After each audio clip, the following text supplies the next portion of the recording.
আসসালামু আলাইকুম। রিভানা ব্লগে অনেক অনেক স্বাগত। আজকে করব মূলা বেগুন দিয়ে একটা সিম্পল রেসিপি। প্রথমে কড়াইয়ে তেল দেব। তেল গরম হলে পেঁয়াজ, টমেটো আর রসুন পাতা কুচি লাল লাল করে বেরেস্তা করে নেব। তারপর আদা, রসুন, পেঁয়াজ ভালোভাবে পেস্টগুলো দিয়ে আবার একটু সামান্য পানি দিয়ে মশলাটি কষে নেব। কষানো হয়ে গেলে জিরা ধনিয়ার গুঁড়ো, হলুদের গুঁড়ো, পরিমাণ মতো লবণ, শুকনো লঙ্কার গুঁড়ো, সামান্য পানি দিয়ে মশলাগুলি কাঁচা গন্ধ না যাওয়া অবধি কষাতে থাকবো। কষানো হয়ে গেলে মূলাগুলি দিয়ে দেব।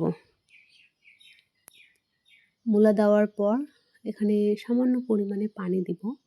পানি দিয়ে যাতে কাঁচা ভাবটা যায় আর মূলোটা যাতে সেদ্ধ হয়ে যায়।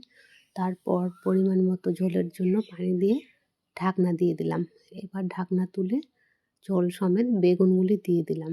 দিয়ে যখন টকবক করে ঝোলগুলি ফুটে উঠলো, ভেজে রাখা মাছ দিয়ে দিলাম। সঙ্গে ট্যাংরা মাছও দিয়েছি, স্কিপ হয়ে গেছে। এই যে এখন ঠিক খাওয়ার উপযোগী হয়ে আসলো। এখন পরিবেশন করে নিলাম।